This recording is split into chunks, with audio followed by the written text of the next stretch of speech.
Jokowi gue kafirin. Orang tuh kalau tinggalin komentar di sosial media itu sesuka hatinya, nggak mikir 2 kali bahkan. Gimana orang-orang selling? Iya. Capek ya ikutin jualan angka kembar ya?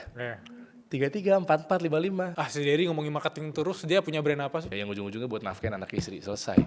Gila, gue dunia banget ya, duniawi sekali Derry gitu.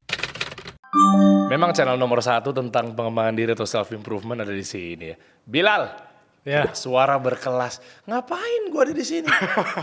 Enggak, dalam artian gini, gue ada di sini nggak perlu dikembangin lagi karena memang diri gue udah berkembang. Asik. Ya, gila, gue ngomong gue yang geli ya.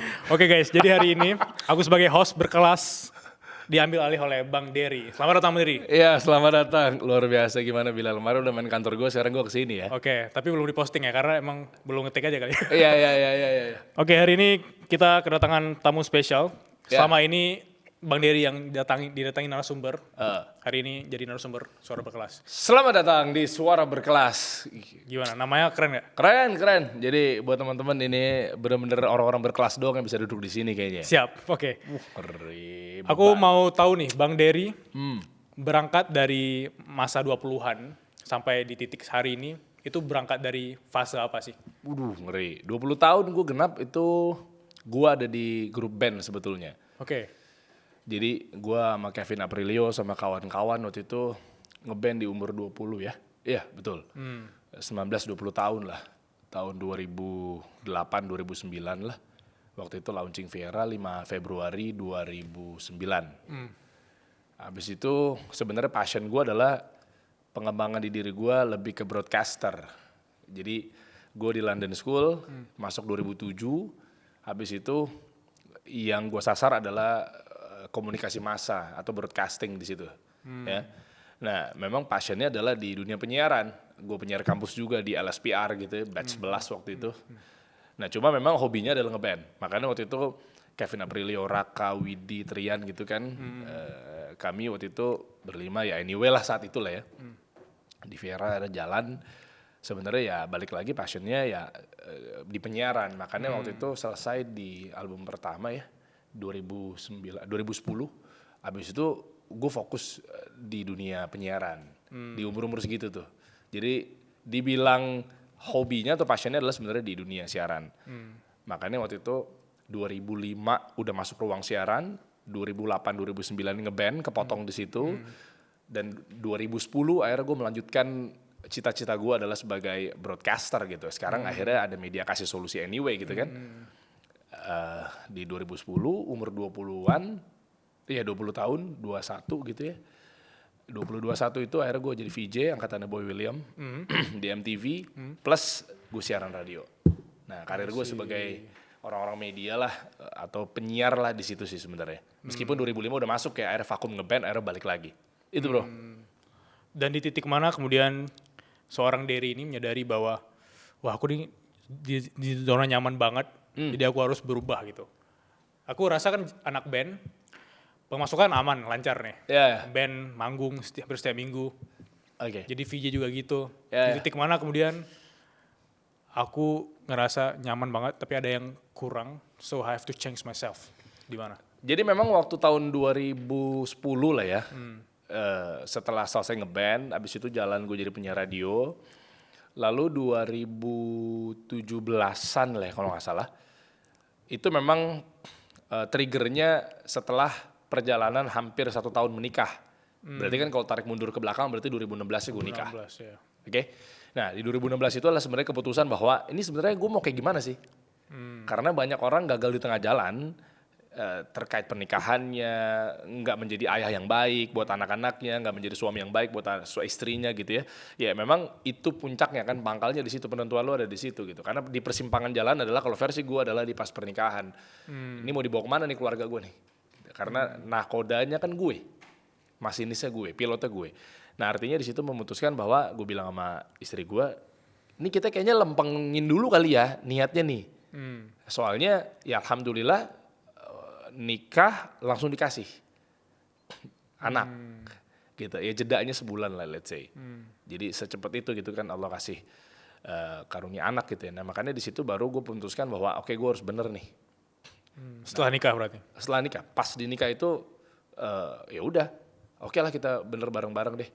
Nah disitulah baru penentuannya bahwa tentang gue hidup bener. Makanya kan kalau gue pernah mampir ke podcast Corbuzier, podcast Om Deddy Corbuzier gitu ya, Denny Sumargo, Om Helmi Yahya, dan lain sebagainya gitu kan. Gue pernah cerita, mungkin teman-teman juga nonton terkait waktu itu mereka pemilik channel gitu ya, podcasternya pengen ngangkat di sisi itu gitu. Nah makanya sempat masuk ke sana sini, belajar agama yang aliran ke sana ke sini. Dan lain sebagainya, sempat sesat juga. Wah kacau perjalanan gue bro. Sampai sesat juga. Oh iya. Gokil. Waduh, level apa menurut lo yang sesat? Level, oke ini Sebut aja. teman-teman berkelas agak berat ya. Oh, pertanyaannya. coba sebut. Gue mau tahu. Level udah ekstremis. Coba udah kayak gimana? Saya ekstrim apa? ekstremis udah ke Timur Tengah yang pegang senjata. Ya, Udah ke sana. oh iya. Gue waktu itu adalah menjadi, mungkin bisa dibilang nggak ada kebanggaan nih, jangan dicontoh teman-teman deh. Gue menjadi, saat itu menjadi teroris muda kali bro. Oh iyalah. Semua gue kafirin, semua gue iniin, gue ituin, negara ini nggak bener apa segala macemnya. Gitu. Jadi di umur gue 26 kali ya. Itu udah nikah. Iya kan 2016 gue 27, 26, 27 sih sebenarnya. Ya segituan lah. 27 itu. Akhirnya banyak belajar, ternyata gue sesat lagi nih. Nah baru tuh. Di titik mana gue sadar bahwa wah ini salah nih. Ini jalan yang sesat nih. Karena gak hikmah lah. Cara dakwain orang kan masa tiba-tiba menurut gue adalah perbuatan maksiat, gue langsung sikat gue di situ. Maksud gue haram-haramin di tempat. Meskipun sesama muslim tapi gue kafirin juga. Nah itu kan sebenarnya terlarang. Iya. Terus masa tiba-tiba begitu ada non muslim disikat itu nggak bener, halal darahnya. Nah itu kan nggak benar. Iya benar-benar. Nah di situ pun kayak gitu. Nah sementara begitu gue belajar agama, ketika gue dapat hikmahnya adalah bahkan non muslim pun juga dijaga di negeri ini, nggak boleh diapa-apain. Benar. Bahkan ke Gores pun darahnya pun non muslim, versi gue nih ya, yang sekarang nih darahnya non muslim itu haram keluar untuk disakitin. Yang sekarang loh. Nah kalau dulu kan beda lagi. Iya. Bahkan jangankan non muslim, sesama muslim aja kalau beda pendapat aja halal darahnya. Iya. Jangankan non muslim loh, apalagi non muslim saat itu loh. Se-ekstrim itu ya dulu. Oh iya. Nah kalau sekarang dengan dakwah yang gue pelajarin, yang hikmah, yang benar, insya Allah dan lain sebagainya, jangankan muslim, meskipun itu udah sangat haram gitu darah sesama muslim gitu ya, ibaratnya ya. Non muslim aja tetap kita jaga, nggak boleh diapa-apain. Yes. Nah itu yang dimaksud dengan wah drastis sekali gue tuh belajar agamanya gitu saat itu. Tapi dampaknya ke keluarga juga, ke istri, ke anak. Oh iyalah. Ya mungkin nyokap gue, bokap gue hampir tiap hari nangis kali. Ya kan gue sikat habis, salah mama papa udah haram. Wow. Kalau ngomongin tentang channel ini kan terkait dengan self improvement gitu ya. Jadi kayaknya bukan improvementnya, bukan level improvement lagi kali gue ya. Sangat ya alhamdulillahnya perubahannya adalah lebih kepada eskalasi kali ya. Iya. Ngimprove belum tentu eskalasi menurut gue ya. Gitu. Jadi ada berarti pernah di tahap di mana gue paling bener nih, yang lain salah. Pernah di tahap itu Oh berarti? iyalah. Coba level tertinggi di negara ini menurut lu siapa? Dalam konteks? Apapun yang salah. Mau bokap lo misalnya, keluarga lo misalnya, itu siapa? Lo hidup gitu, lo selama lo hidup paling tinggi. Yang menurut lo salah di mata lo gitu. Salah satu guru sih. Siapa? Ya si A misalnya. Si A lah. Gue udah Jokowi gue kafirin. Sadis itu dulu men. Negara ini salah. Jadi bukan improvisasi lagi ya, karena kalau ngomongin ya perubahan gitu, transisi ya, transformasi ya, dari A ke B ya drastis sih. Ya alhamdulillah ya hidayah, masya Allah gitu. Ini menarik nih karena banyak orang di luar sana yang melihat bahwa sisi self improvement hanya dari sisi malas, nggak malas, produktif gitu. Tapi yang aku tangkap tadi itu ada sisi di mana kita kadang nggak sadar bahwa kita nih di fase terendah gitu. Orang ngelihat bahwa kita nih udah ekstremis banget, tapi kita ngerasa bahwa wah kita nih paling benar. Bang Dery di tahap yang paling benar tadi, di mana pivotnya atau turning point-nya, Bang Dery sadar bahwa wah ini ada yang salah nih dengan gua gitu. Karena lingkungan Bang Dery otomatis pasti satu pemikiran semua. Iya. Di titik mana kemudian Bang Dery sendiri mikir bahwa oke nih jalan yang sesat deh. Lo pasti kaget deh gue banyak akhirnya perubahan. Salah satu, bahkan ini mayoritasnya yang gue dapet adalah ketika gue belajar marketing. Oke, kita masuk ke marketing juga ntar. Bingung ya? Iya, Bingung kan? iya. Kenapa tiba-tiba dari marketing? Betul, dari sisi ustadznya, dari sisi pemuka agamanya itu yang membenarkan pola pikir gue. Iya, karena belajar agama sesuai dengan tuntunannya, sesuai dengan arahannya, nggak bisa belajar dengan sendiri, nggak mungkin belajar Iya, tanpa benar. guru. Belajar tanpa guru begitu jadinya. Benar. Oke, nah ternyata salah satu faktornya adalah sumbangsihnya justru dari gue belajar marketing. Makanya gue I love marketing. Kenapa nyambungnya adalah gini. Di marketing sesungguhnya adalah teori yang dinamakan perangnya bukan perangnya harga tapi perangnya persepsi. Iya. Bukan perangnya harga, bukan perangnya produk tapi perangnya persepsi. Oke? Maksudnya gimana sih? Setelah gue menemukan satu rumus marketing yang namanya customer behavior, perilaku customer, sering-sering melibati kebutuhan dan manfaat buat customer, bukan lagi ngomongin produknya. Contoh misalnya ada suami istri, suaminya nanya, kamu bikin apa? Istrinya bilang, bikin roti.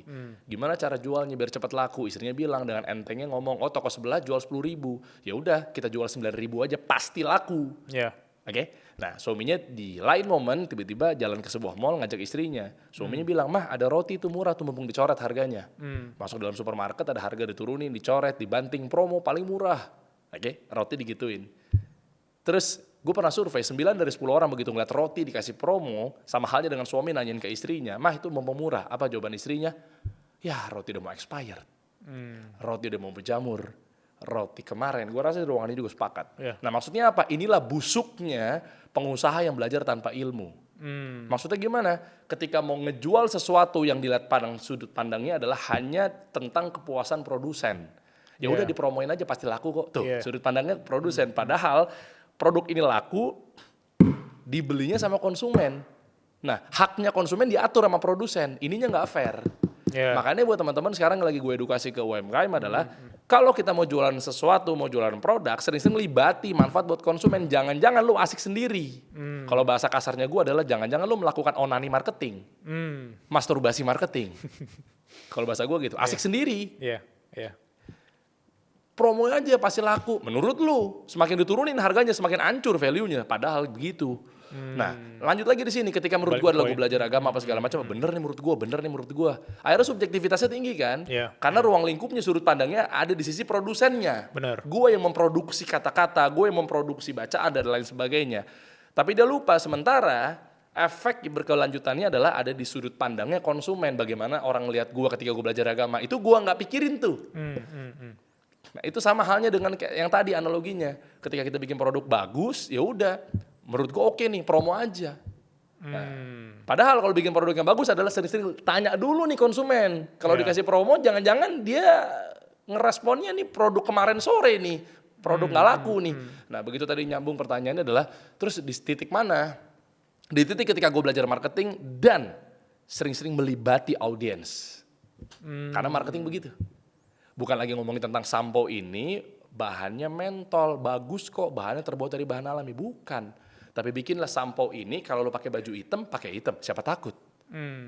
Itu kan dilakukan oleh brand tersebut. Bukan lagi ngomongin produknya, tapi ngomongin tentang manfaat buat konsumen. Pakai hitam, siapa takut? Diputar, dijilat, dicelupin.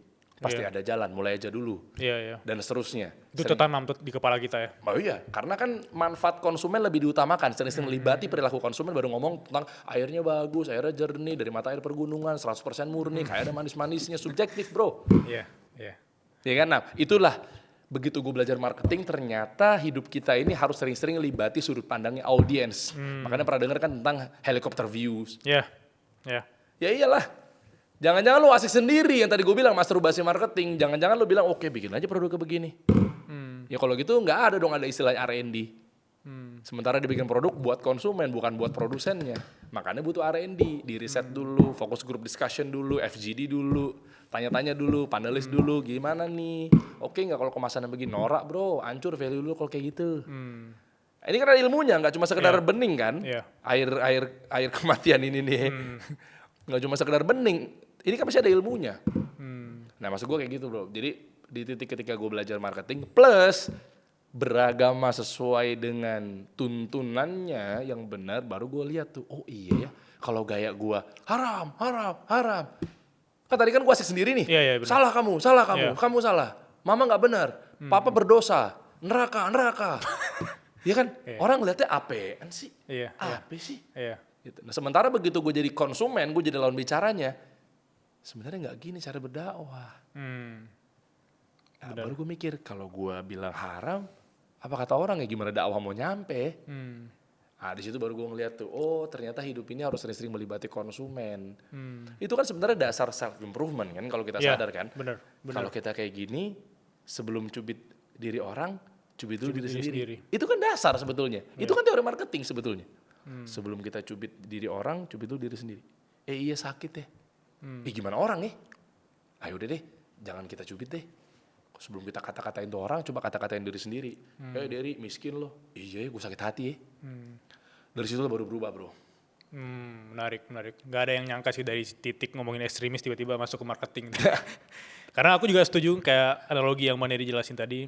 Kalau lihat air mineral, kita nggak bisa lihat labelnya dari dalam kan. Kita nggak bisa lihat label diri kita sendiri itu dari sudut pandang kita. Karena kita butuh orang-orang di sekitar kita, teman-teman. Mungkin kalau di dunia konten kreator, kita butuh audiens juga yang dimana kita punya niche konten. Dan per hari ini aku juga ngikutin beberapa konten Bang Dery ngomongin marketing. Kenapa kemudian menjadi alasan utama kalau self improvement Bang Dery itu hanya dari sisi marketing dan kemudian continuing sampai hari ini tuh ngomongin marketing sampai ada yang kayak si Dery ngomongin marketing terus dia punya brand apa sih? Aku lihat beberapa komen gitu. Ya mau nanya brand apa maksudnya? Mau nanya travel umroh?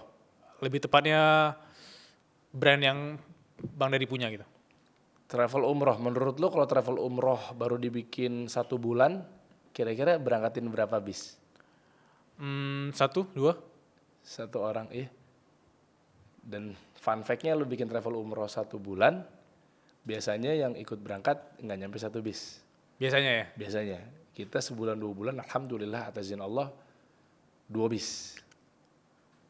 2 bis itu isinya 60-70 orang. Itu baru 1 bulan ya? Iya. Travel kami baru. Mau dari sisi yang mana lagi? Dari sisi F&B. Brandnya apa? Alhamdulillah kami punya F&B baru kak. Baru 200 cabang. Oke. Main-main aja. Namanya Kebuli Abuya. Itu netizen yang komen silakan tambah komen. Mau tambah apa lagi gitu? Ada barulah. Maaf ya, mungkin netizen kan 250 cabang, berarti saya masih junior, maaf. Saya baru 200 cabang di Indonesia. Iya apa gimana? Clothing atau ya kalau tadi nanya kan brandnya apa gitu. Ya main-main aja gitu. Mungkin saya juga butuh masukan buat teman-teman semua. Ya nanti saya coba tambah lagi kalau teman-teman punya ide biar nambahin cabang nggak capek 200 atau mungkin gimana caranya lebih dari 200, saya minta masukan buat teman-teman semua. Ya dan masih banyak lagi ya. Kita lagi develop sekolah juga sih sebenarnya. Ya, benar dia pernah cerita waktu itu. Ya. Dan menurut aku sih orang-orang yang komentar justru datang dari nggak ada apa-apa gitu ya. Nggak ada latar belakang yang ngomongin marketing, tapi mereka ngelihat apa-apa tuh pinter jual ludah segala macam, jual kelas segala macam. Dan aku juga ngerasain hari ini gitu. Menurut Bang Dery, apa sih kelemahan ya atau kekurangan yang selama ini itu dialami oleh SDM kita, terutama anak-anak muda gitu, yang menurut Bang Dery itu harus diimprove di sana? Salah satu konteksnya aku notice sekarang orang tuh kalau tinggalin komentar di sosial media itu sesuka hatinya, nggak mikir 2 kali bahkan. Ya. Sebenarnya kuncinya adalah ini masukan buat oknum-oknum pejabat, oknum-oknum menteri dan lain sebagainya yang Anda punya nama, Anda punya basis, Anda punya pengikut yang masih ngajarin tentang anak-anak muda atau UMKM yang teriaknya adalah udah mulai aja dulu. Sekarang serba gampang. Anda menyesatkan orang, Anda nggak tanggung jawab oknum-oknum ini. Nah anak muda begitu dibilang mulai aja dulu, sekarang serba gampang, serba digital, kentut menurut gue, lu tuh nyesatin orang, lu nggak tanggung jawab. Maksud gue gara-gara oknum-oknum kayak begini anak-anak muda ngegas. Padahal kalau kita ngomongin sedikit dalilnya mau dalil kehidupan kita terserah deh. Tidak ada kita mulai tanpa ilmu. Nah sementara gara-gara doktrin-doktrin Anda nih yang omongan-omongan tak bertanggung jawab, mulai aja dulu, sekarang serba digital, serba gampang, posting aja udah, kalau nggak mulai-mulai nih. Nah inilah yang terjadi akhirnya bobroknya buat para pelaku usaha atau anak-anak muda. Gue bilang nggak semua ya. Iya. Nah makanya kalau gue yang pertama pasti ilmu, nggak mungkin fundamentalnya nggak pakai ilmu. Jadi kalau ditanya sekarang, lihat kondisi sekarang ya seperti itu. Nah turunannya ilmunya apa? Nah baru turun ini. Lagi-lagi begitu udah nguasain ilmu, gue pakai ilmu modern gitu kan. Nah gue cek, gue nggak bilang semua ya, sebagiannya lah. Begitu gue cek ternyata yang dipakai masih ilmu tradisi. Orang tuanya kah? Kakek gue begini kah? Kakak gue begini kah? Nah sementara ilmu itu tolak ukurnya bukan dari kebanyakan. Tapi lebih kepada bukan tradisi, bukan kebanyakan, tapi memang si dalil itu sendiri. Mungkin dari profesor mana, mungkin dari guru mana, dan seterusnya. Iya. Nah ini yang terjadi, makanya mereka main ngegas-ngegas aja tuh. Bapak gue begini, jangan-jangan bapak lu tuh salah, misal gitu, tanpa mengurangi rasa hormat ya. Nah makanya gue coba cek, wah kacau bro. Ya tentang teori-teori tadi aja masih berjalan bukan sudut pandang yang lihat dari perilaku konsumennya, main promo-promo aja. Pokoknya begitu dikasih promo, image bahwa ini roti kemarin, roti udah mau expired, dikasih harga berapapun turun tetap nggak laku, baper. Nah jangan-jangan mungkin dia jalan nggak pakai ilmu. Itu yang lagi kita edukasi ke kawan-kawan atau anak-anak muda, yang mungkin ini juga nasihatnya buat saya pribadi ya. Iya. Jadi gue berangkat dari agak kurang suka sama narasi kayak mulai aja dulu, digital serba gampang, internet. Kalau lu nggak mulai. Kalau lu nggak mulai duluan lu nggak akan tahu. Kapan lagi gitu ya? Kapan lagi? Nggak mulai nih. Kebanyakan mikir lo, eksekusi segera. Iya, woi, lu jangan ngasal nyuruh-nyuruh orang mulai juga. Cara lu gimana nih? Apapun serba instan sih sekarang mah. Orang-orang lihat Iya, lu kan bisa ngomong kayak gini. Nih buat teman-teman, begini loh cara untuk cepet FYP. Ada 3 langkah, bla bla bla bla bla, baru yang terakhirnya. Udah tahu. Nah, ilmu itu akan bermanfaat kalau lu amalkan, lu mulai. Iya. Nah, silakan teman-teman jangan lama mikir, praktekin aja ya. Contek semuanya. Gimana menurut lo? Ada yang mau dibahas yang lain? Komen di bawah ya. Kan enak ya, nggak tiba-tiba mulai aja dulu nih buat para oknum-oknum ini. Iya. Nah, krisisnya adalah edukasi bro. Jadi sedihnya di situ. Ya memang ini PR kita bersama sih sebenarnya buat para edukator ya. Gue gak bisa sendirian nih buat teman-teman semua yang sekarang bangun personal brand, bangun content creator dan lain sebagainya. Ya ayo bantu gue, kalau gue sendirian ya bonyok juga gitu ngedukasi bahwa sekarang gini deh, teman-teman gue deh, Agus Leo Halim, ya Rian, founder Bardi apa segala macam gitu ya. Dan lain sebagainya lah buat pelaku atau edukator-edukator di luar sana. Begitu narasi jualan kelas, langsung deh tuh. Ya berbayar, ya dikit-dikit ujung-ujungnya kalau mau lebih lengkap klik link di bio ya, komen mau ya. Maksud gue inilah cerminan negeri kita ini begitu. Jadi yang penting poinnya gue pernah ngomong di beberapa konten atau podcast, minimal bikin dia minat bahwa belajar itu, ilmu itu penting. Benar. Itu lagi kita edukasi. Makanya gue pernah kopdar sama beberapa konten kreator, gue bilang, udahlah lu bagi-bagi aja dulu, edukasi dulu aja. Minimal minatnya dia belajar dulu aja. Karena kondisinya yang lu lawan nih, lawan bicara lu, lawan audiens lu adalah ketika udah di rumah, di kamar, mereka rebahan.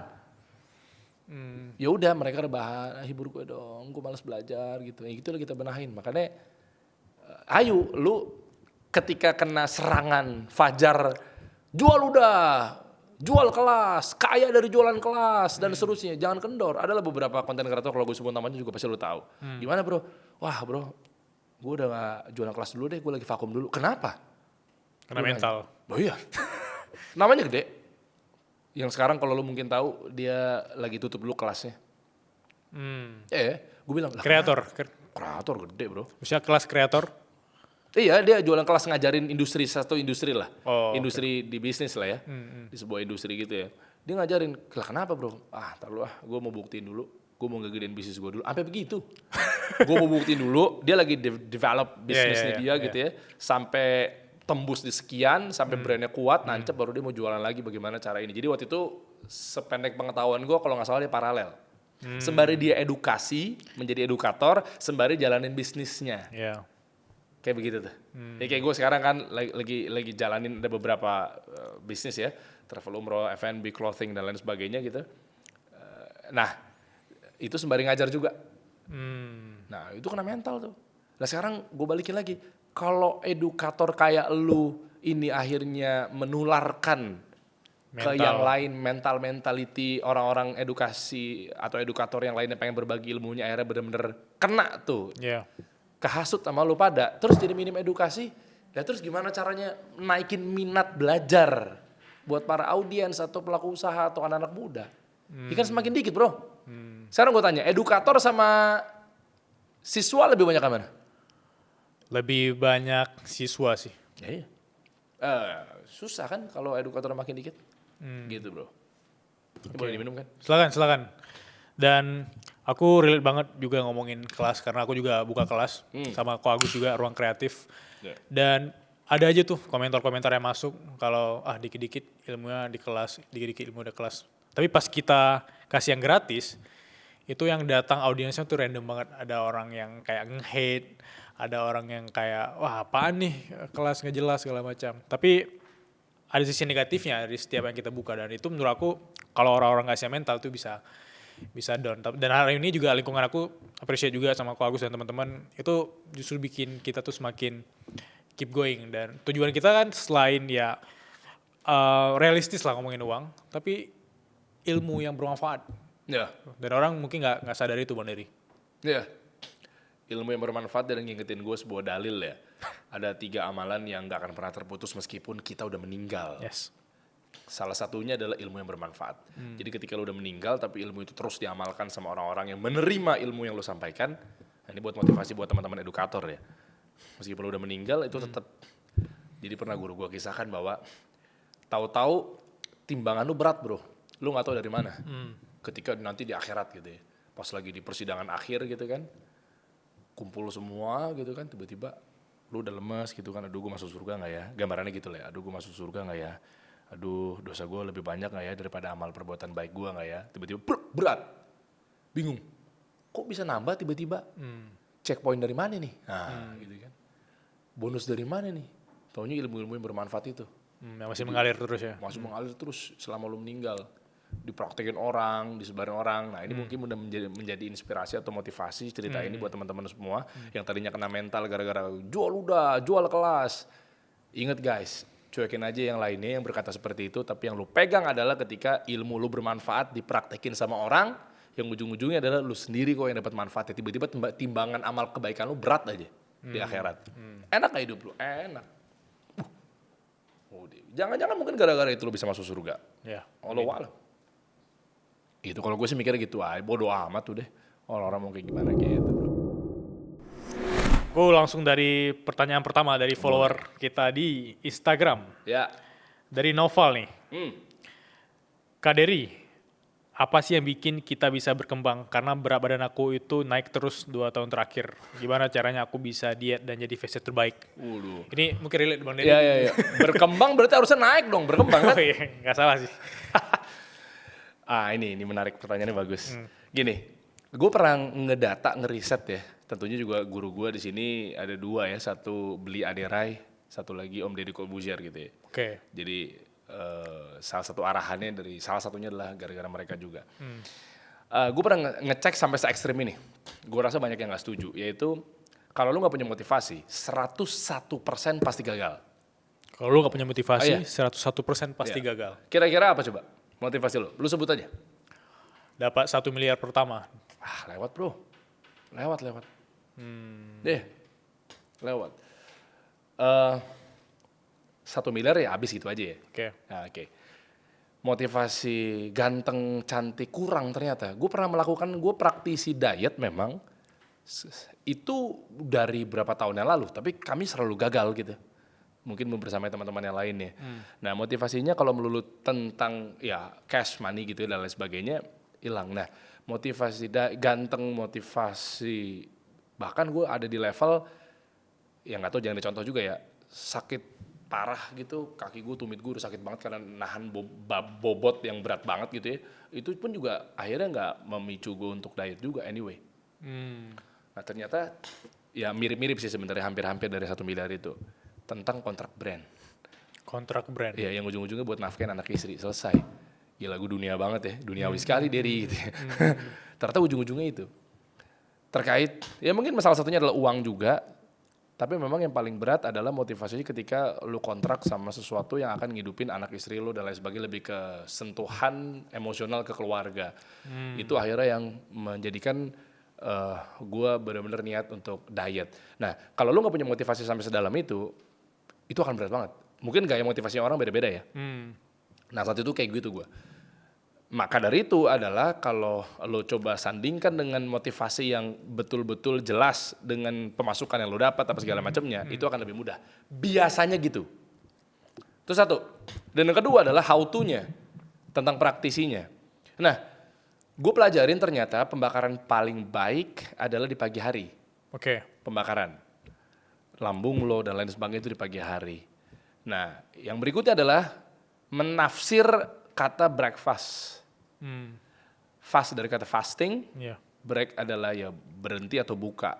Nah, jawabannya adalah breakfast sama dengan bukan sarapan, tapi buka puasa. Nah, kalau kita di Muslim taunya buka puasa pagi, siang apa sore? Sore. Ya maghrib. Sore. Oke. Nah, berarti ya puasa di situ. Kalau disandingkan lagi dengan pembakaran terbaiknya, ya pagi sampai siang itu pembakaran yang baiknya. Nah, maka dari itu yang gue ambil adalah teori tentang intermittent fastingnya, buka puasanya adalah di saat-saat setelah pembakaran. Artinya defisit kalorinya udah berasa di situ. Kan diet yang benar adalah calories counting, ngitung kalori kan sebetulnya. Benar. Nah, jadi kalau intermittent fasting ambil yang 4 jam makan, 20 jam puasanya salah nggak? Itu udah benar. Tapi masalahnya penempatan jamnya ada di mana? Mau di pagi, siang, sore. Berarti kalau gue jam 8 sampai jam 12 bisa nggak? Bisa, tapi sayang banget tuh, bulu lagi ngebakar tuh. Nah, akhirnya yang gue ambil adalah, ini menurut versi gue ya, mungkin pakar-pakar nutrisionis mungkin berbeda pendapat gitu. Nah, versi gue berarti gue bukanya di jam 5 sore sampai jam 9 malam. Oh. Jadi intermittent fasting yang menurut gue pribadi adalah yang efektivitasnya tinggi sekali di situ. Karena sudah melewati masa pembakaran, sudah melewati gerak tubuh, kalori berkurang dan seterusnya, barulah gue hajar makan di jam 5. Yang gue ambil berarti yang mana? Berarti cuma cukup mungkin sekali makan atau maksimal di 4 jam itu. Lagi yang berikutnya adalah udah di 4 jam yang gue kurangin gluten, tepung, nasi putih, dan seterusnya. Berarti alhamdulillah 3 bulan 40 kilo. Dari 100 bro, sekarang 60 berat gue. Nah sekarang tinggal maintain, gue udah jalan hampir setahun. Jadi 3 bulan pertama gue adalah tembus di 40 kilo gue. Keren. Gitu. Nah makanya setelah motivasi dan how to-nya itu harus jelas. Banyak sekali teman-teman gue bilang, gue udah intermittent fasting dok, tapi gimana caranya, lu buka jam berapa? Ya kan pokoknya jam-jamnya aja kan, gue buka jam 9, gue tutup di jam 1, jam 2, atau jam 3 sore, ambil 6 jam, ya tubuh lu lagi ngebakar, lu isi. Kayak gitu, abis itu ya, tapi tetap gue ganti dengan roti, tepung, gluten, ya kalau menurut gue sih sama aja. Berarti kata kuncinya tadi di motivasi ya. Iya, motivasi sama how to-nya. Aku relate juga waktu aku masih umur 17 tahun itu berat badan aku juga 80 kilo waktu itu. Tapi karena ada cewek di kelasnya aku taksir dan dia anti banget sama cowok gemuk. Itu jadi motivasi. Versi lo kan? Iya. Jadi motivasi nih kata kuncinya. Mungkin bagi tadi siapa namanya Noval yang punya masalah di berat badan, cari motivasi. Iya, efeknya mesti dari lawan bicaranya, nggak bisa dari kita. Gue udah pernah coba kok bertahun-tahun, karena gue pengen tuh kan, karena gue pengen ganteng, karena gue pengen pakai baju yang ngefit, karena gue subjektivitasnya tinggi banget, karena gue, nggak akan jadi udah 100%. Nah masalahnya di situ. Tapi kalau efeknya adalah customer behavior, kalau pinjam istilah marketing gitu kan, tentang perilaku dan manfaat buat konsumen lebih diutamakan ketimbang dari produk kita bahannya bagus, enak. Nah, itu akan lebih mudah. Kalau lu tadi kan agar orang lain tertarik sama lo. Kalau gue agar brand kontraknya panjang sama gue. Kayak gitu. Menafkahi keluarga. Iya. Kan efeknya kan lawan bicara gue adalah istri gue sama anak gue nantinya kan. Anak gue jadi lebih nyaman, istri gue jadi lebih happy. Anak gue jadi bisa sekolah yang kayak begini, yang diidam-idamkan dan seterusnya. Nah, cuma kalau kayak kata gue pengen kurus. Kenapa bro? Ya karena gue pengen kelihatan. Nah, lu yang ngomong. Susah kalau kayak gitu. Gue udah coba bertahun-tahun bro. Hindari subjektivitas, lebih banyak objektivitas. Customer behavior aja. Rumus diet pun juga pakai customer behavior bro. Yalah, gue tidur kayaknya. Urat nadi gue isinya marketing tulisannya. Boleh ditunjukin nggak? Gitu bro kalau gue. Thank you. Yoi, Pertanyaan kedua nih dari Gary Gunawan ya. Ya. Gary nanya, gimana sih caranya perusahaan kasih solusi itu bisa diinvest langsung oleh Deddy Kobuzer? Padahal aku juga punya perusahaan, aku punya cash flow sehat, dan segala macam. Gimana caranya perusahaan kasih solusi, perusahaannya Benderi itu investable? Oke. Gue berangkat dari ilustrasi atau analogi dulu ya. Boleh. Biar gampang teman-teman cernanya. Ada rumus 2, branding sama selling. Branding, kitanya diem, orangnya datang. Selling, konsumennya diem, salesnya nyamperin. Makanya gue pernah bahas ini kontroversial sekali bro. Lu kalau dipotong di sini, gue banyak diserang sama orang-orang selling. Oke. Gimana orang-orang selling? Yeah. Capek ya ikutin jualan angka kembar ya? Yeah. 33, 44, 55, Shopee pipi gitu kan, capek banget ya. Sementara iPhone, tanggal 6 September kita keluar ya. Iya, iPhone 16. Kameranya agak miring dikit sih. Ya udah, ginjal masih ada 1 kan, silakan dijual gitu ya. Kayaknya hidupnya enak gitu kalau bangun brand gitu ya. Iya. Nah itu kuncinya, jadi gue kadang suka bahas seperti ini, gue diserang sama anak selling. Jadi perangnya antara anak branding sama anak selling seperti itu. iPhone lawan Oppo. Lebih sadisnya lagi kalau mau kontroversi adalah iPhone, SPG-nya di dalam. Iya. Konsumennya di luar, ngantri. Iya, antri. Oppo, SPG-nya di luar. Boleh kakak, maksa jualannya gitu ya. Ayo kakak, cari apa aja boleh kakak, murah, promo. Konsumennya yang di dalam. Kena promo baru nyamperin. Pas lagi nggak promo, nggak ada yang beli. Yeah. Kan gitu kan? Nah, itulah perangnya dari 2 faktor ini. Nah, kita kembalikan ke fundamentalnya, ketika bangun brand, konsumennya datang. Ketika mindsetnya jualan, salesnya yang datang. Apa kuncinya? Bangun brand. Nah, maka dari itu, tanpa mengurangi rasa hormat, Yeah. saat hari itu, di suatu hari, Ya sih. tim AE gue dihubungin. Si Teddy ini dihubungin. Ini true story nih, ini gue pertama kali gue akan bongkar di sini. Pertama kali guys, di Suara Berkelas. Ngeri gak tuh? Aku sambil catat ya. Iya. Pertama kali nih. Tanggal berapa hari ini? Lupa, tanggal berapa ya? Oke.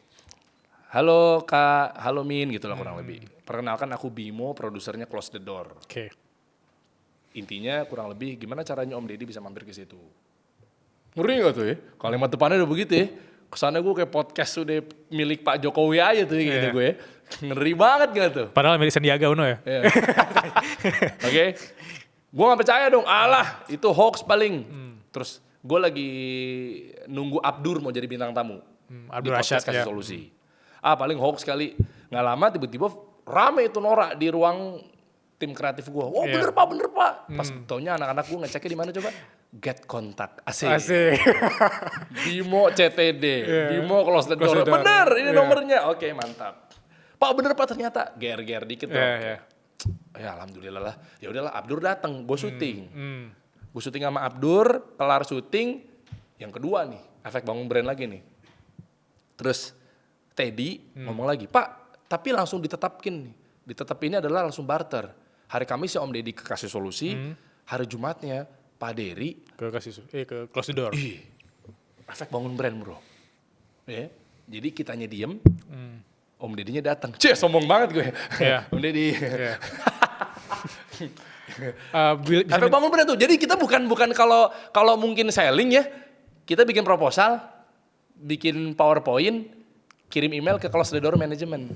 Gitu. Iya. Halo Kak, salam kenal. Pitching. Nah, Nah, karena itu mungkin efek nggak bangun brand. Jadi maksa-maksa nyamperin investor untuk nginvest. Tapi kalau bangun brand, kita diem, investornya datang. Nah, tuh magnetnya tuh. Jadi bener-bener the power of literally atau yang bener sesungguhnya lead magnet tuh begitu. Nah nanti gue bocorin nih gimana caranya bangun brandnya. gimana? Di mana bocorinnya? Nanti sabar. Oh, Di oke. sini aja gue kasih, nggak apa-apa gue kasih di sini. Kirain di kelas. Nah, iya memang value-nya 69 juta. Tapi gue bagikan di sininya santai lu akan dapat kok teman-teman. Gimana caranya investor yang datang ke lu. Yang penting kuncinya bangun brand. Terus gimana caranya? Sabar, ini gue mau jelasin. Nah akhirnya singkat cerita diinvest lah. Nah ini keukur. Sama seperti halnya cara menentukan harga jual. Nah seberapa tinggi harga jual lo, disitulah letak persepsi lo. Kan rumusnya itu, branding. Akhirnya nego, ngobrol-ngobrol, ketemulah Pas ketemu angkanya jeder, kita bargaining dan lain sebagainya. Disitulah karena efek, alhamdulillahnya bangun brand. Terjadilah valuasi sekian. Ya, nggak usah lu tanya lah ya. Tadi udah catat sih sebelumnya. Udah tahu sebelumnya. Tapi Masya Allah ya, ketika di-invest sama Close the Door, Iya. karena efek bangun brand, kenaikannya before afternya gue kenaikan 10 kali lipat. 10 kali lipat ya. 10 kali lipat. Ya lu udah nyatet kan yang sekarang kan 3 Iya. digit. Iya. Itulah. Ya. Tapi sebelumnya kan 2 digit itu. Nah, itu efek dari Close the Door, efek bangun brand. Anyway, apa yang gue pakai? Ternyata ada 10 blueprintnya, 10 bab. Ada macam-macam. Mau lewat mana cara bangun brand? Nah, mau lewat mana cara biar lu bisa jual lebih tinggi, nggak terjebak atau terbudaki sama kubangan busuk perang harga. Nah, ternyata yang gue pakai semua formulasinya itu gue gabungin dan seperfect itu. Mau lewat mana? Brand positioning, mau lewat mana? Brand identity, mau lewat mana? Brand personality, gitu. Brand visuality, brand disruption, marketing 1.0, 2.0, 3.0, 4.0. Mau pakai yang mana? Tagline yang benar, mau pakai yang mana? Nah itu gua ramu, gua gabungin jadi satu dalam sebuah brand. Itulah namanya podcast kasih solusi itu. Nah dari situlah akhirnya gue bangun, nah itulah menjadi magnet. Makanya teman-teman kalau berjalan tanpa bangun brand dan kaidah yang benar, kalau bahasa gua tuh tinggal nunggu aja ujungnya kehancurannya. Nah ya minimal start from bahwa lu terbudaki sama kubangan busuk perang harga. Nah itu, nah penentuan gara-gara efek bangun brand yang gue sasar, gimana caranya ini, gimana caranya itu semua rangkumannya itu akhirnya dinilai dari hasil akhirnya berapa nilai valuasi dan investment yang dilakukan oleh Om Deddy Corbuzier ke kasih solusi. Tanpa mengurangi hormat buat para kreator atau para pemilik media yang gabung dalam Corbuzier Management. Saat itu ya, yang dibikinin press conference cuma satu, kasih solusi. Bingung gak lo? Ya ini bukan gue ngomong ya, dari pihak yang di pihak mereka gitu ya, yang gue tahu ya, mudah-mudahan gue gak salah dengar.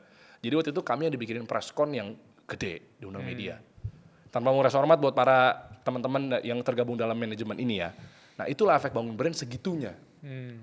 Makanya kedepannya juga akan enak gitu, sponsor datang. Jujur mayoritas kami berjalan, kita disamperin brand. Jadi bahasa kasarnya tim AE gue gabut. Ya bener. Ini alhamdulillah atas izin Allah ya, bener. Boleh dicek aja, tim AE gue cuma berapa tuh? Mbak Putik, Rizmi, Teddy, 3. Nah, ada jadwal sales call nggak? Nggak ada. Tuh efek bangun brand segitunya bro. Mereka yang datang, klien yang datang, pitching di tempat, kita datang minor. Kebanyakan mereka yang datang, telepon, ngontak, ketemuan apa segala macamnya. Nah itulah yang kita pakai dari mulai simpel, gue bocorinnya gini, dari mulai positioning itu pun kita pakai podcast yang apa, podcast yang ngomonginnya khusus bisnis. Bisnis yang mana? UMKM tengah makro, oke UMKM. UMKM yang mana? Konvensional apa syariah? Syariah. Itu pun kerucut. Dari mulai kenapa biru, dari mulai kenapa namanya kasih solusi, dari mulai kenapa tagline-nya kita kasih solusi. Gitu. Dari mulai kenapa bukan ngomonginnya podcast bisnis secara produk, tapi kita ngomonginnya adalah secara tagline atau secara slogan atau secara campaign. Kita kasih solusi buat para pengusaha agar bisnisnya jalan, ownernya jalan-jalan. Itu kan definisi autopilot. Yang kita pakai pun itu pakai marketing 2.0 ke atas. Jadi semua elemennya kita rangkum dalam bagaimana blueprint ilmu branding yang tepat dan ilmu marketing yang tepat. Akhirnya kita petahin selama 3 bulan, baru kita launch episode pertama, kasih solusi. Bahkan blueprintnya adalah 5 tahun ke depan kita udah susun. Travel umroh tuh dan lain sebagainya itu udah kita petahin. Tapi belum kita announce. Nah itu yang akhirnya kita berjalan. Kalau teman-teman pengen tahu lebih lanjut sebenarnya sih bisa ya. Ini gue bantu, di sini bisa gue taruh nggak? Di deskripsi ntar ya? Boleh. Gue kasih mau berapa? Perjalanan gue, lu nggak perlu belajar sampai 19 tahun nggak apa-apa, tenang aja. Tapi gue kasih shortcutnya aja, cuma mau berapa nih Gus? Mau 18 juta, 60 juta? 60 juta value-nya ya, 60 juta ya. Tapi kalau lu mau cek awal-awal, gue kasih free dulu aja nggak apa-apa. Jauh dong. Iya, atau tapi gini aja, kita kasih 50%. boleh, terserah. Lu atur aja. Nanti lu lihat aja informasi lebih lanjut. Karena kenapa? Karena alhamdulillahnya gue 19 tahun bro di dunia media ini. Nah makanya kita udah ngerasain jatuh bangunnya, berdarah-darahnya, kita ngemis ke investor, bikin deck, bikin proposal, Ya. sebegitu dimuntahinnya dan seterusnya. Nah makanya efek bangun brand itu yang akhirnya gue dapat ilmunya dari guru-guru gue, Pak Bi dan lain sebagainya gitu ya. Itu yang menjadikan kami diem, konsumennya nyamperin. Nah kalau teman-teman pengen tahu lebih detailnya terkait bagaimana sih secara bangun brand yang investable kali ya, investable ya, gitu ya. Jadi kayak potensi untuk diinvest, ya detailnya gue kasih tahu, informasinya ada di deskripsi di bawah. Lu tinggal klik aja di situ di link.id, di situ lu tinggal masuk. Enak tuh. Keren. Banyak kok, lu tahu NR House gak sih Nurdin? Tahu. Karena di efek bangun brand juga. Minggu lalu dia di kelas aku. Iya kan? Ngisi kelas. Nah, orang-orang yang bangun brand, pasti lihat deh secara revenue, secara omset sehat. Bahkan gue pun jadi afiliatornya, jadi buat teman-teman juga bisa juga nih nanti nyebarin informasi yang gue rangkum selama 19 tahun gue berkarir, lu tinggal sebarin aja produk digital gue, ilmu-ilmu yang gimana caranya efek bangun brand, bangun media dan seterusnya yang potensial untuk diinvest sama raksasa bervaluasi 1 triliun seperti Corbusier Podcast. Gila. Di berita begitu karena valuasinya mereka kan 1 triliun kan. Jadi invest kami. Nah, kalau potensi lu pengen ketemu sama raksasa yang berpotensi untuk diinvest senilai seperti itu, tanpa lo harus bikin proposal yang ngemis-ngemis, ya efeknya bangun brand tapi dengan cara ilmu yang benar. Nah semuanya gue bagikan pengalaman gue selama 19 tahun, ada di situ teman-teman. Lo tinggal bisa juga bantu sebarin ke yang lain. Ya, bisa jadi afiliator juga kan? Bisa. Gue pun jadi afiliator ya. Insya Allah karena kasih solusi bangun brand, Nurdin NR House juga bangun brand. Gue kemarin dikabarin sama Agus Leo Halim. Der, lo tahu gak sih, lo jadi affiliate belum nyampe seminggu ya, tiba-tiba di link.id ini udah kelihatan tuh datanya. Lu jadi afiliatornya aja belum nyampe semingguan apa segala macam, semingguan berjalan itu udah 2 digit.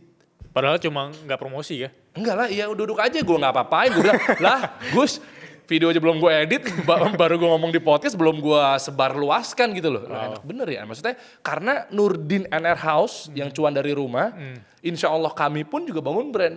Jadi orang beli karena ikatan emosi, bukan karena fungsi. Yes. Itu yang lagi kita kerahkan. Orang beli minuman bukan karena untuk menggugurkan kewajiban haus. Yeah. Tapi memang gue beli ini karena memang ikatan emosinya. Kalau nggak gue beli ini, gue nggak mau. Nah makanya kan ada istilahnya di rumus brand juga ada rational value sama emotional value kan. Yang gue ajarkan bukan rational value. Kalau rational value sama dengan fungsi. Fiturnya, fungsinya, airnya, produknya, dan seterusnya. Nah cara efek bangun brand adalah bukan itu. Kalau kayak begitu gue lakuin, mungkin Om Ded nggak kekasih solusi. Yeah. Tapi ke podcast yang lain. Karena kalau tujuannya adalah gue mau nginvest podcast yang ngomonginnya untuk spesifikasi bisnis, ya udah mungkin dia ke A, ke B, ke C. Mungkin kasih solusi juga menjadi listnya, tapi lewat gitu aja. Kalau di mindsetnya dia adalah tentang fungsinya si podcast yang ngomonginnya bisnis. Nah tapi kan insya Allah lebih dari itu, makanya Om Ded dateng. Emosional ya? Emosional gitu. Jadi silakan aja Om, kalau lu mau yang lain, bahasa kasarnya gue gitu. Silakan aja kan banyak, kenapa gue Om? Nah akhirnya dijawab kok di preskon itu. Jadi ada wartawan yang nanya begitu kita launching, terus ada wartawan salah satu yang diundang itu nanya, kenapa lu pilih kasih solusi? Om Ded bilang karena jelas masa depannya. Gue kaget, apa ini yang dinamakan dengan bangun brand dengan efek blueprint yang kita petain sekian 5 tahun ke depan gitu ya. Nah jadi buat teman-teman kalau lu pengen coba bareng-bareng kita menjadi saksi di tahun 2045 di Indonesia Emas nanti, nah efeknya lu harus bangun brand dari sekarang. Yeah. Jadi jangan cuma jadi penonton di Indonesia Emas, tapi lu menjadi pelakunya gitu sih bro. Kalau pengen tahu ada di bawah situ. Nanti Suara Berkelas juga punya blueprint 5 tahun ke depan itu mengundang Presiden Amerika ke sini. Wah keren. Jadi mungkin orang, ini Suara Berkelas levelnya Indonesia, no. Asik. Kayaknya valuasi lu makin naik deh ketika ada gue duduk di sini. Iya. Bentar kirim kontak Abimo Kosudor dia. Siap. Oke, kita masuk ke pertanyaan terakhir nih Bang Dery ya. Dari Yaudela. Bagaimana sih cara aku mengembangkan bisnis rumahan? Tolong dibantu dong marketing UMKM. Sesimpel apa itu? Kan kalau di rumusnya teori Profesor Abraham Maslow kan, hierarchy of needs, kebutuhan dasar kebagi menjadi 3 tahap hierarkinya. Ada kebutuhan dasar, basic needs, ada psychological needs, sama aktualisasi kan. Nah yang paling bawah adalah kebagi menjadi 4 tuh yang basic needs. Ada food, water di sini beverage atau minuman ya. Food, water, cloth, rest. Jadi ada makanan, minuman, pakaian, sama kebutuhan istirahat ya, bantal, guling, dan lain sebagainya. Nah berangkatnya dari situ, dari yang paling bawah. Nah setelah itu baru dipecah lagi tuh. Ada jasa atau non-produk sama produk. Nah lo mau yang kayak gimana? Nah kalau untuk rumahan, yang minim resiko aja, yang sambil lo bisa sambil rebahan, sambil ngomong anak, dan lain sebagainya adalah yang notabene-nya adalah yang sifatnya kalau bisa bukan fisik. Karena kalau fisik agak repot tuh, lo harus packing, lo harus ngemas, kirim ke sana, kirim ke sini dan seterusnya. Jadi saran gue adalah untuk minim resiko, lo cari yang paling rendah. Resikonya adalah yang bukan melulu fisik dan yang bukan melulu analog. Makanya digital. Makanya era-era sekarang kenapa mungkin ada digital produk digital dan lain sebagainya itu yang paling mudah. Kenapa? Karena minim resiko. Nah karena ujung-ujungnya adalah kalau lo ngomongin bisnis atau pedagang sekalipun pasti ada isu yang namanya cash flow, arus kas. Jadi kalau matriksnya kan begini nih, profit, loss, surplus, defisit. Nah yang paling sehat gimana? Ya udah pasti profit dan punya cash, surplus. Tapi celakanya adalah percuma profit tapi nggak punya cash. Percuma profit tapi defisit, nggak punya cash di tangan. Muter di situ-situ aja. Mendingan agak rugi, agak ngelos dikit, bukan membenarkan rugi ya, tapi agak ngelos dikit tapi lu punya cash. Tapi surplus. Nah rumusnya itu. Nah sekarang kalau main rumahan, isunya cash flow seperti itu, kan uang masuk harus lebih cepat dibanding uang keluar kan. Itu rumus cash flow. Nah terus gimana caranya ketika uang masuk lu lebih lama, uang keluar lu lebih cepat. Itu yang bahaya. Udah keluar buat beli bahan baku, udah keluar buat beli kertas, plastik, packaging, dan seterusnya. Udah keluar tuh. Duit keluarnya udah keluar duluan tuh di depan. Habis itu ngapain? Gigit jari, nungguin produk laku apa enggak. Nah ini isu tentang cash flow yang berantakan tuh kayak gitu. Karena uang keluar lu lebih cepat dibanding uang masuknya. Tinggal nunggu laku nggak ya. Nah caranya gimana? Caranya adalah yang uang keluar lu entar belakangan sama uang keluar lu jangan besar. Balik lagi produk digital. Udah bro, udah gampang sekarang. Nah itu yang menjadi salah satu saran ketika lu baru bangun bisnis di awal tuh kendalanya di situ. Lagi rame nih minuman, lagi rame nih pakaian. Tetep lu harus ada uang keluar masalahnya. Jadi kalau tadi pertanyaannya bagus tuh, sesimpel awam nih buat awam sekali. Yang penting lu ngamanin dulu uangnya kalau bisa entar keluarnya. Karena aman di situ. Nah makanya kenapa gue sarannya adalah produk digital adalah karena uang lu tuh keluarnya udah bukan di depan. Digital. Ya lu bikin PDF, ya udah Microsoft Word, apa sih Warnet, apa sih gitu. Ada ChatGPT juga anyway bro. Ya lu punya ilmu apa lu tinggal ngomong, brek jadi. Iya kan lu tinggal rekam aja suara lu, kirim ChatGPT, jadi itu ebook 120 halaman. Ya lu punya skill apa, lu kan punya pengalaman di kerja juga kan. Bener. Nah lu kasih tahu aja gimana cara lu naik jabatan, gimana caranya lu lolos interview. Hal yang lu minatin dari dasar dulu aja. Nah baru tinggal jual. Atau lu jualin produk orang. Terus kalau nggak laku gimana? Ya modal lu apa sih? Iya kan? Nah mau cepet laku, ya udah produk gue itu ada di bawah. Lagi sana. Ya, tapi emang sesimpel itu sih sekarang. Jadi kalau ngomongin rumahan nggak cuma berbentuk produk fisik ya. Produk digital juga. Mungkin ada bagian anak 20-an yang masih kuliah di sana. Kalian mikir mau bikin produk yang tanpa modal, dan aku juga relate sekarang aku bikin produk digital, kalian juga bisa mulai ya. Dan sekarang banyak banget orang-orang yang sudah terbukti kayak Aaron House tadi. Ya gue punya temen, ibu-ibu hamil, bikin parfum. Dia curhat, berantakan nih bantuin jual produk parfum gue dong. Emang kenapa? Iya soalnya gue udah ditagih sama ibu kontrakan, kos-kosan gitu. Maksudnya apaan sih gue gak ngerti. Kok tiba-tiba ada ibu-ibu kos-kosan terlibat, kos-kosan lu kagak, gue rumah sendiri. Lah kok ibu kos-kosan gak nampung parfumnya, udah nyetok banyak, dia sampai nyewa kontrakan atau kos-kosan buat packing dan lain sebagainya. Wah gila gue bilang, aduh bu gimana ya bu ya, curhatnya begitu. Ya gimana aku udah terlanjur produksi parfum, udah maklon segini segala macemnya. Ternyata sekarang dikejar-kejar kontrakan, orang-orang suruh bayar. Lah parfum belum ada yang keluar, belum laku, tapi sementara kontrakan tetap harus bayar. Dan itu problemnya sekarang. Nah itu. Makanya dari produk digital sih sebenarnya udah aman. Lu belajar dulu aja di situ. Tinggal naruh link kok. Siap. Anyway, thank you banget Bang Dery atas waktunya. Sama-sama. Sehat terus Bang. Siap. Ya ini kita bakal komunikasi lagi. Aku juga minta kontaknya close the door tadi jangan lupa. Gue kirimin. Tapi lu udah bangun brand belum nih? Apa? Udah bangun brand belum? Udah dong. Udah ya? Udah. Sekelas juga udah 300 ribu Oh followers. aman kalau gitu. Thank you Bang Dery. Sehat-sehat semua ya.